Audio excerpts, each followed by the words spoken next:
Hello, hello, hello. Welcome back to the Saba Show, and it is that time of week for predictions. It is round 5. We've got some cracking matches. Let's get into it. And the first fixture we've got is the Brisbane Lions taking on the Maggies last week. The Pies lost by 13 points, and the Lions, well, they also lost, and they probably got done in a little bit by the umpires, who seemed to be heavily favoured towards Geelong, but also overall were the better side in this game. Lockie Neal had it pretty tough. He was tagged for the majority of the evening. Obviously, the Lions, they've shown a little bit of vulnerability in that loss. And that was their first one of the season. Obviously, a pretty seasoned opponent. But this one is at the Gabba. The Pies are missing a few that have been ruled out. Jamie Elliott was the biggest loss, but Brody Myhacek is also out, and Jack Ginnivan, my least favourite player in the league.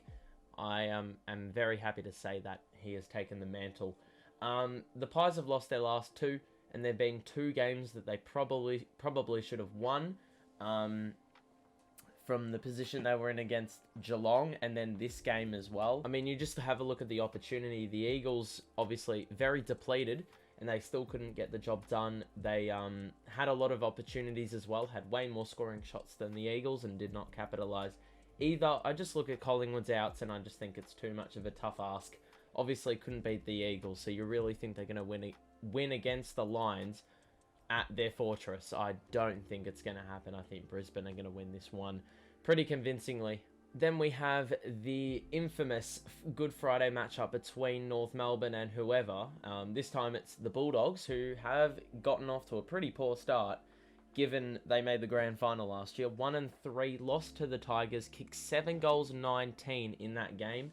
And the Roos, much improved performance on the week prior. They got flogged by Brisbane by triple digits and then responded and only lost by less than 2 goals away from home against Sydney. So I don't know if that's saying more about North or Sydney, but they obviously did a few things right. I think they put Goldstein back in the ruck, as is old times. Zeeble went into the forward line and kicked 5 goals. There was a lot more cohesion going in the forward line. And I think overall, they just got on top of a few key areas at the right time. But unfortunately, that inexperience generally tends to shine through. And ultimately, Sydney were just too good.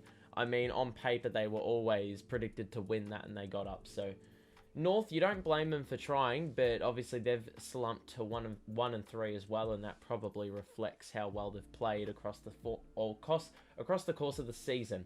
Now, I back the Dogs to win this. They have to win this.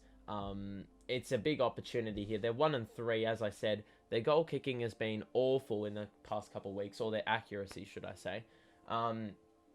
But they've just got too much class running around in that side to win. I don't care if they don't have Josh Bruce. I don't care if they are missing key backs. They should be able to do business here. If they don't hold Jack Zeeble to under 4 goals, then there's a bit of an issue. Ultimately, though, they've been pretty uncharacteristic for the last few weeks. I would expect them to win this one for sure. Other Friday game is at night. It is the Eagles and the Swans taking on one another. Both sides coming off victories. As we just said, the Swans beat North Melbourne, and West Coast got their first win of the year, which I think was a really character-driven victory. Obviously, they were not favourites in that clash, to say the least. Underdogs, very much so. And they got the victory, and they are bringing back some key figures this week. Tim Kelly's one. I think Shuey's coming back. If he was out last week, I don't remember. Cripps is coming back. Elliot Yeo is coming back. The Swans missing Buddy Franklin this week.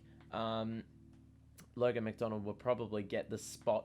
But they let North ride in the game last week and got the job done, as good teams are supposed to do. They are taking on West Coast, as I said, who probably are at their highest point emotionally this season, in terms of positive vibes. I am going to pick Sydney, but I'm very conscious of the fact that West Coast's ins could be very, very huge. In saying that, they've lost Nat and Nui for months. So whether that's going to contribute to how successful the Eagles are in the midfield is another discussion for another day. But I think Sydney surely get the job done here. I would not be surprised if West Coast put up an extremely good fight. Saints taking on the Suns this week, and St Kilda picked up the biggest win of the round, which was a, well, nearly 70-point win against the Hawks. And the Suns beat the Blues by 5 goals. Now, the Saints obviously played pretty damn well if they could beat Hawthorn by 70 points. Mind you, the Hawks had a very good start to the year. Won 2 games and lost the game by a point. So they might as well have been 3-0. But unfortunately, they're actually 2-2 now. That's beside the point. St Kilda look grouse. The Paddy Ryder incident, him getting knocked out for 2 weeks, or getting rubbed out for 2 weeks, I think is just unjust. I mean, if that's 2 weeks, then I don't know what you'd have to do to pick up a week. Freaking just lightly brush their shoulder or some shit and they hit the deck. You know?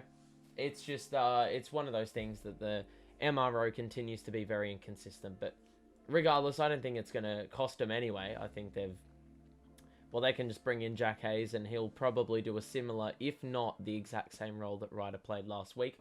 Mind you, I didn't watch much of their game, but if you kick 21 goals or however many they kicked against the Hawks, then you're doing something right. So they peppered the goals. I think they're going to win pretty easily here.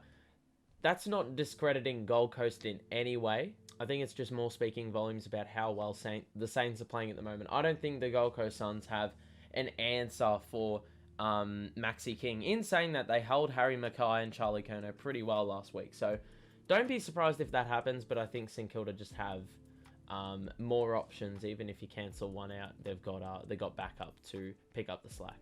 Another game that actually seems pretty close is Richmond taking on the Crows away from home. The Crows, I mean, you know, probably stiff to lose last week and probably equally lucky to win the week prior. So I think their record does them plenty of justice. Tigers picked up a much needed win against the Bulldogs by 38 points. And I mean, Shea Bolton kicked probably what was the goal of the year for, well, so far. Obviously a long way to go, but it was a very clinical finish. He is accustomed to kicking some brilliant snags. On the other end, the Crows look much better than they have done in weeks prior. Obviously, they conceded the ton, but nearly got there themselves in terms of offense. And I think that was probably a major concern for the Crows going into the season, especially without Tex Walker, who's going to be that guy to step up. And they found it difficult at times, but obviously it's a wonderful sign if you can nearly kick 100 points. So I think Tex Walker's fitness will be key. Rory Sloane obviously came back last week and had some sort of an impact. I think this is going to be much closer than some people would say, but I'm going to say Richmond will pick up the points here. I just think the Crows, as I said, they aren't the best side. They weren't predicted to finish that high up, and I think Richmond's, well, they exude quality. So when they're at their best, at least, I think Richmond can win. Don't be surprised if an upset, but I think Richmond will do the work here. And then we got Melbourne and GWS. GWS, man, I mean, they've had some opportunities. They could have easily been 3-1 after 4 rounds. Instead, it is the absolute flip side. The D's are the only team that is currently unbeaten, and they won by 32 points last week. Mind you, it was probably one of the shittier games I have seen all year long, but Melbourne, you know, credit to them. I mean, that could have easily been a disaster if Port Adelaide were on their A game, because the D's were far from their best. The Giants, as I said, just look pretty off the pace. Their forward line once again didn't deliver. It has only delivered once, and that was against Gold Coast. I think the midfield's obviously very key for the Giants' success, and that's no secret. There's been a few that have just had absolutely no impact on the game. Tom Green has been their best midfielder, but it's really the likes of Kelly and Whitfield. Those two have probably been not at their best. Cornelio has obviously improved.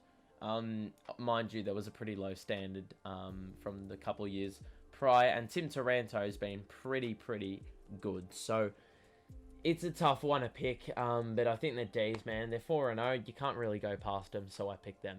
Only 2 games on Sunday, Easter Sunday, and it's Carlton Port Adelaide, the first one. The Power have not won a game, but you do sense that they could pick up their first points of the season against the Blues. We've shown vulnerability in past seasons. You give us a game that we can win, and we'll lose it for you. We lost by 30 points last week. The Power, as I just said, lost by 32, and they didn't kick a goal in the half. They are also missing Ollie Wine, so this is just a calling card for someone like Zach Butters to step up. For the Blues, no Cripps. Pitnet is probably one of their most important players, which was demonstrated last week. Corey Durden should be back in the side as well. And I think someone else. Paddy Dow is probably going to be the replacement for Cripps. So this is actually a toss of the coin. I mean, because it's the MCG, I would say we will win. Then again, the corresponding fixture last year, we got absolutely destroyed or absolutely embarrassed.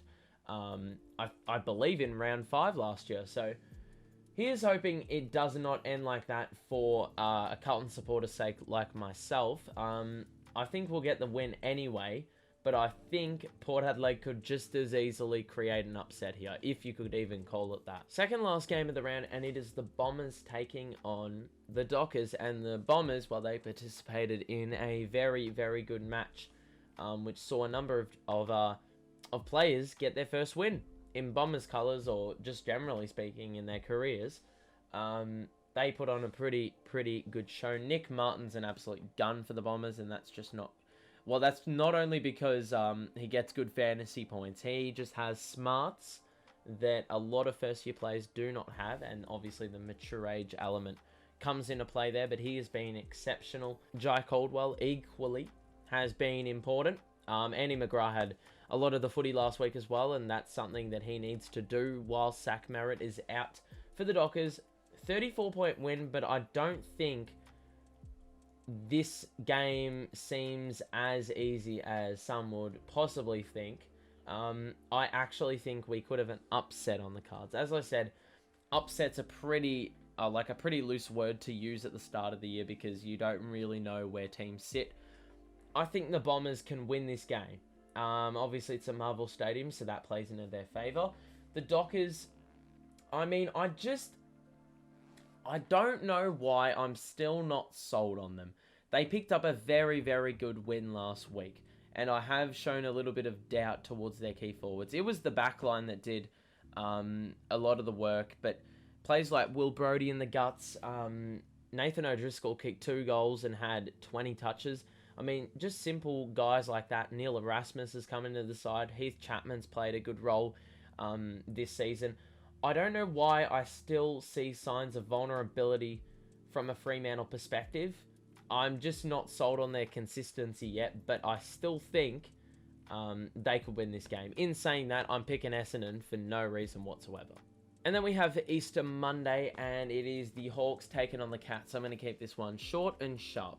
The Cats, ever since that round 2 defeat, they've played some pretty good football for the best part of 5 quarters, because obviously you got to remember that Collingwood game. They had 3 quarters where they were shithouse and then just came out of nowhere. Hawthorn, I think they've just crashed down back to earth. 2-2, won their first 2, lost their last 2. But this game was far worse viewing for a Hawthorn supporter than the game against Carlton, obviously, as indicated by the margin. I did not watch Hawthorn play, but if you're conceding 140 regardless, it is not a positive in any way, shape or form, and I feel like Geelong could also unleash their wrath on the Hawks. I'm just seeing this inexperience now come to fruition, I think. Geelong, man, they got on top last week against Brisbane, and in a game where I think some people may have doubted them. I was one of them. They were able to win the game, and you know what? I back them in to win this again. I don't think an away game for Geelong will put them at any disadvantage, to be quite honest. I think they'll just win this game pretty proper.